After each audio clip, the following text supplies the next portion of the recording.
ready? I'm ready. Let's do it. Okay.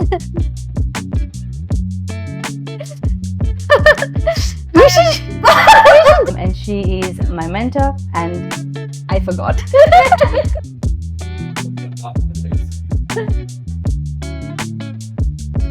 Hi everyone, welcome to the first episode of the AccelerateHer podcast. And today we are very excited to have a very special guest with us. She has been at Hatch since day one. She has seen it all, she's been there, and she's very passionate about working with female founders. And that is none other than Brinda Samubudenyana. She is the CEO and co-founder of Hatch. And Brinda, thank you so much for being here with us today. Oh, of course. And Brinda very fondly is known to all of us as B. So B, let's go right to the very beginning.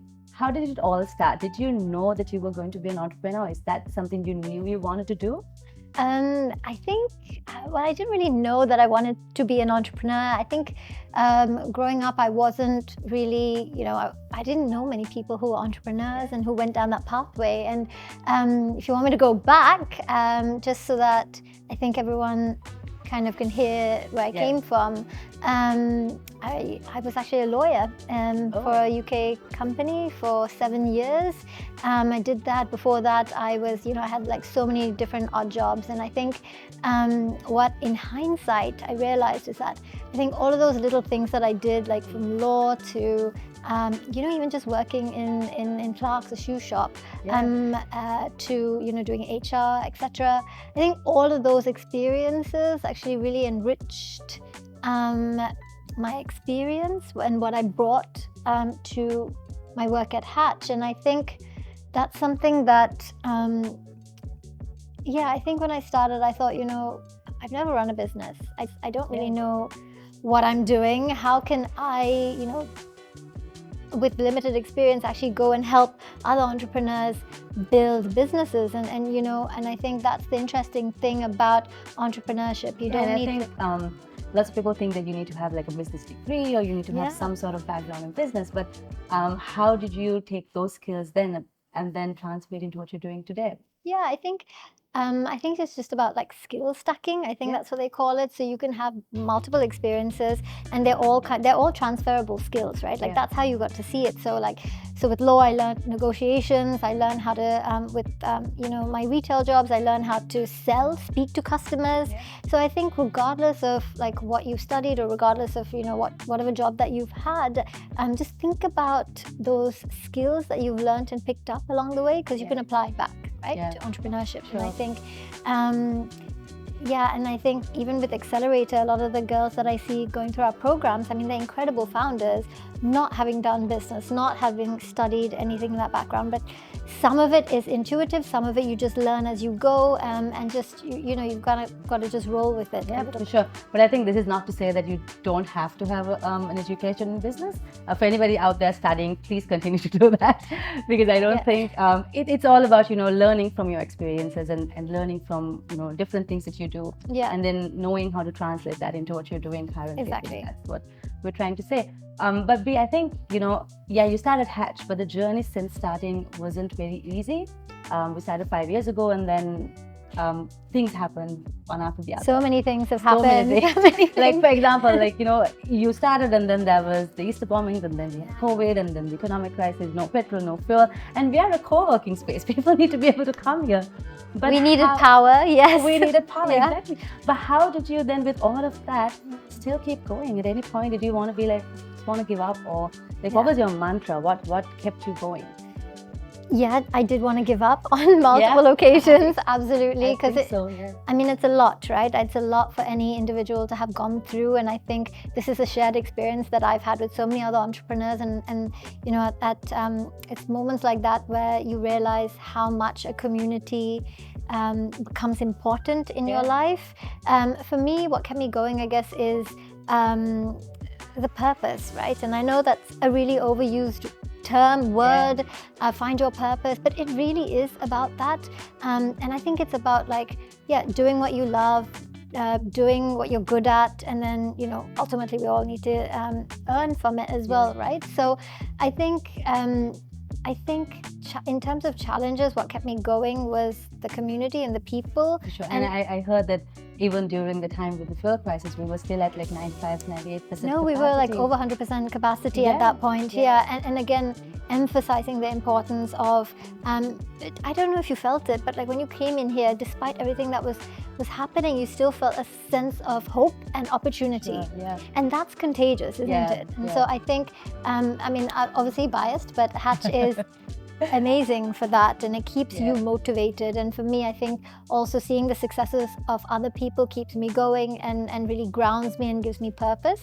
But that's not to say it wasn't easy. Like, it was damn hard, and I did want to. You did want to give up, but then I think over a period of time, I think, and it comes with experience and maturity, you learn to, and as you kind of move focus or get demotivated, you learn to kind of reduce that time of feeling sorry for yourself, you know? And I think so you pick yourself up and just keep moving, and I think that does come with experience, and also it comes with just being around the right people as well. Yeah, for sure. But I guess another important factor to success was the fact that you had two amazing co-founders with you, Nathan and Jeevan, who were really there, and they also sort of were in the picture alongside of you. So how important is it to have those co-founders, or correct co-founders, working with you? Or if I rephrase, how important is it to have allies who really are in the game with you? Yeah. I mean, Jeevan and Nathan have been amazing co-founders. I think we all bring different skill sets to the table, and I think that's probably the most important thing to realize. Or if you're looking for a co-founder, that's kind of what you need to look for, like not the same people, but with diverse experiences, and seeing what you can kind of put together and create something of value. And maybe we should, like, you know, be more focused on this with AccelerateHer as well, where we encourage women to find co-founders, because it really does lessen the burden, and I think it helps you build a good team and all of that as well. Yeah, and for anybody who doesn't know what Accelerate is, I think it's Hatch's flagship program, and it's a program that we run exclusively for women, and it's actually led by women. It's made by women for women. By women. For women, yes. And we work very closely with the State Department, and they really help us to put things together and really help female founders, regardless of which stage they're at. You can be at ideation, you can be at a place where you want to scale, you still have that support at Hatch, whether it be through mentoring, whether it be through just business knowledge, or really having a community, like you were saying. Really, even sometimes mental health is really important, right? For females to have that sense of community, to know that if something happens, I still have this amazing community that I'm surrounded with. Yeah, and it's also just saying, I'm going through this, like, is this normal? Because sometimes you're like questioning yourself and second guessing yourself. Is it just right? me? Right? Is it just me? Exactly. And just to add a little bit of the program, I think Rue has been a champion, honestly, and I think what really makes our program special is that it's very focused on what you need. Like ultimately, it's not sort of a cookie cutter thing. It's a very bespoke, tailor-made sort of experience. Yeah, exactly. And then I think the post-program support as well, the fact that we have ongoing support, like sometimes some of our girls who have gone through our programs 2 years ago are still very much in touch and in contact with us. So so if you haven't heard of it, you should definitely definitely at least drop by at at Hatch, if you've not been, or if any of you've never been at Hatch. In a typical day, there's a lot that happens. Right, from we run programs to accelerators to incubators, and then we manage a whole entire co-working space, and then from developing events to executing events. In a day, it's a whirlwind of things that happen.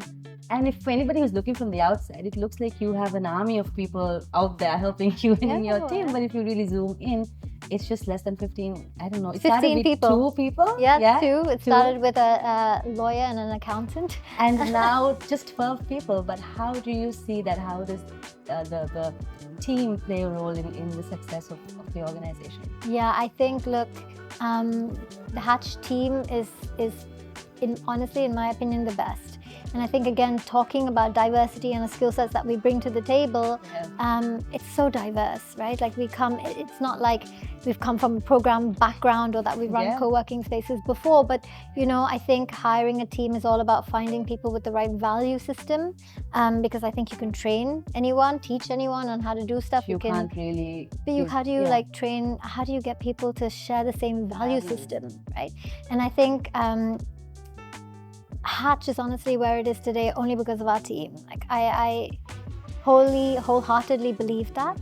And everyone from Uncle Gunay, our security, to the front desk, all the way to the leadership level, contribute in terms of the culture of the business as well. And I think that is something that I really learned to value.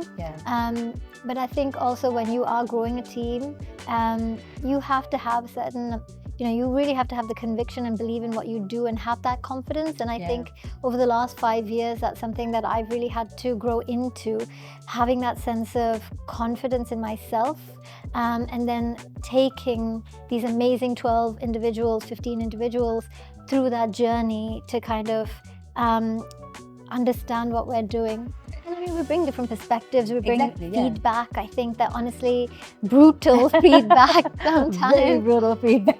But that's what we need, right? That is, and giving someone the opportunity to kind of just talk and say there's no kind of stupid ideas around the table. But how do you find working at Hatch? To put you on the spot. To put me on the spot, I think it's been an amazing 2 years, honestly, not because I'm talking to you, because really, I mean, it's been amazing. I've learned a lot. I did come from a development background, but really, putting aside everything that and then unlearning, relearning, and that whole process has just been so amazing. I've learned so much. Getting back to you, I think over the past 5 years, I think you would have crossed paths with like how many entrepreneurs? So many. Gosh, over 500 probably. Over 500 probably, and I guess most of them have been female entrepreneurs. Right?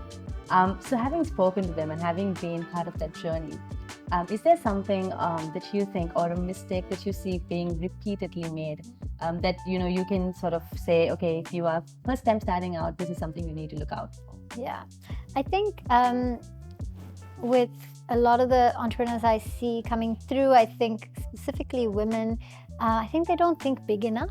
Sometimes we don't allow ourselves to dream big, and that's such a shame, right? And I think some of the entrepreneurs that we've seen, they're like, oh, I just kind of, I'm comfortable with doing this in the comfort of my own home, and that's fine, and I think there's a place for that, but give yourself a chance to dream big and think of like where your business can actually go to, outside of Sri Lanka. And I think we really encourage our AccelerateHer girls to do this as well.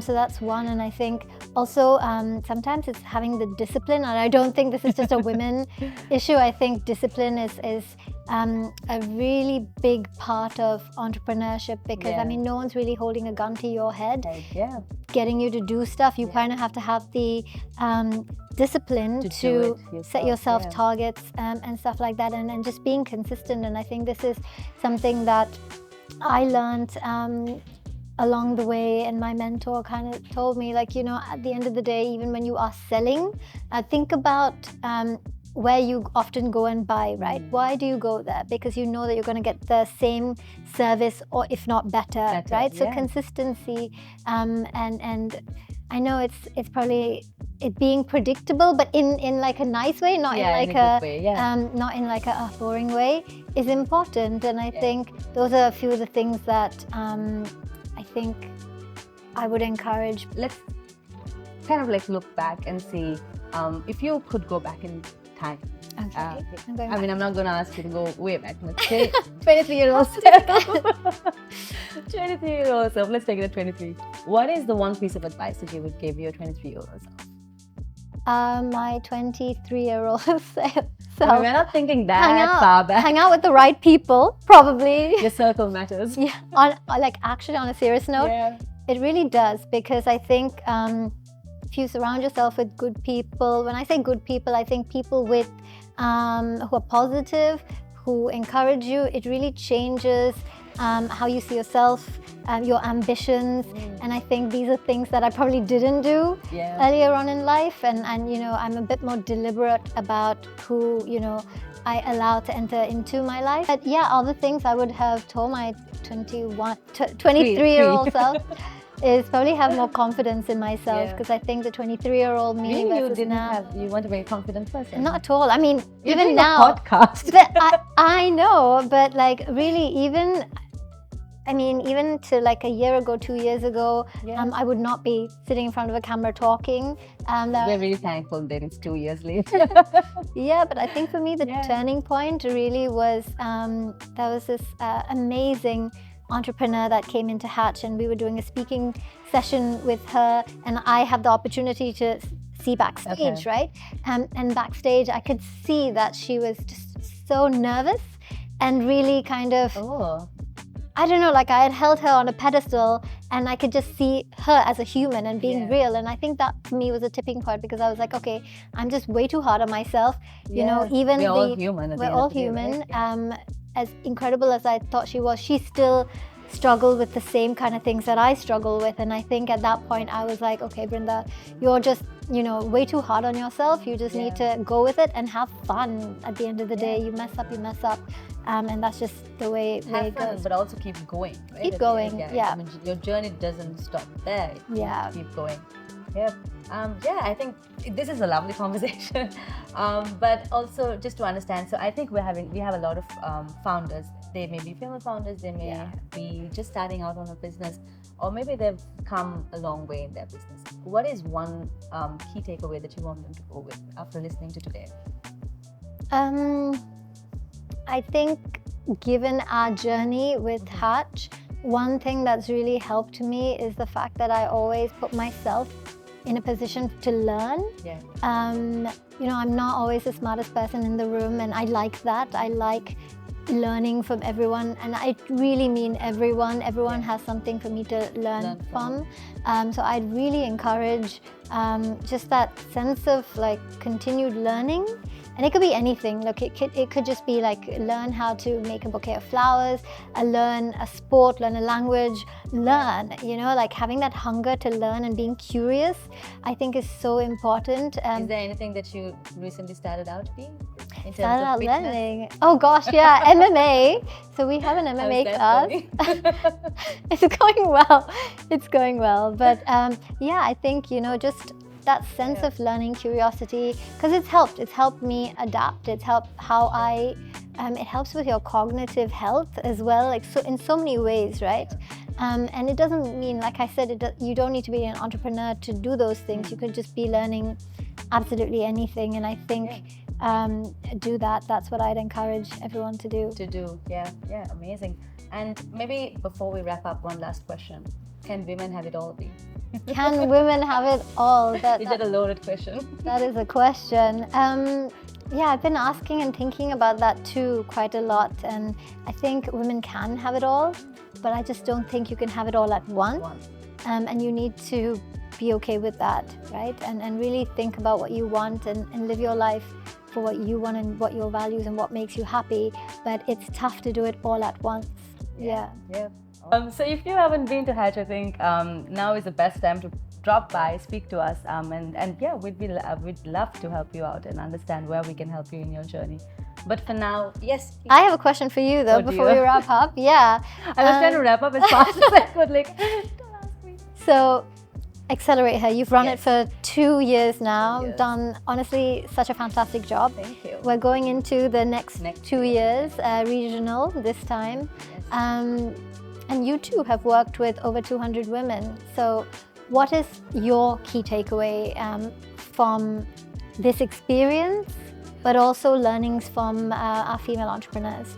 Yeah, I mean, I think it's been an amazing experience just working, having that, and just not with females around the suburbs, really going into Jaffna, going to Gaul, going to Kandy.